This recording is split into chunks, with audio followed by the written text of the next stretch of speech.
রাজধানীর উত্তরায় সমন্বয়ক পরিচয়ে এক ব্যবসায়ীর বাসায় ঢুকে 10 লাখ টাকা চাঁদাবাজির অভিযোগে গ্রেপ্তার হয়েছেন ফারিয়া আক্তার তমা। এবার তার পক্ষে আদালতে দাঁড়ানোর ঘোষণা দিয়েছেন বিএনপির পদস্থগিত হওয়া নেতা বীর মুক্তিযোদ্ধা অ্যাডভোকেট ফজলুর রহমান।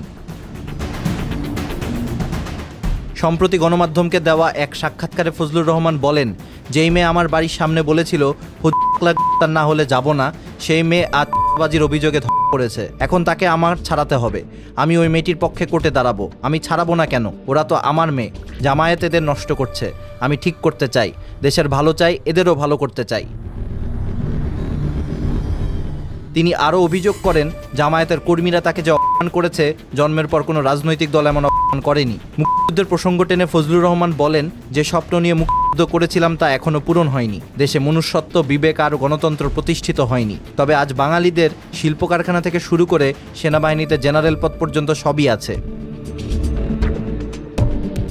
তিনি প্রকাশ করে বলেন, এখন বলা হচ্ছে 1971 সালের নাকি ভাইয়ে ভাইয়া ঝগড়া ছিল। এর চেয়ে বড় আমি আর কিছু হতে পারে না। যেমন কারবালার ইতিহাস ইয়াজিদরা মুছে ফেলতে পারেনি, মুক্তিযুদ্ধবিরোধীরাও স্বাধীনতার ইতিহাস মুছে ফেলতে পারবে না। মীর জাফরের বিশ্বাসঘাতকতা যেমন আজও উচ্চারিত হয়, মুক্তিযুদ্ধের ইতিহাসও চিরস্মরণীয় হয়ে থাকবে।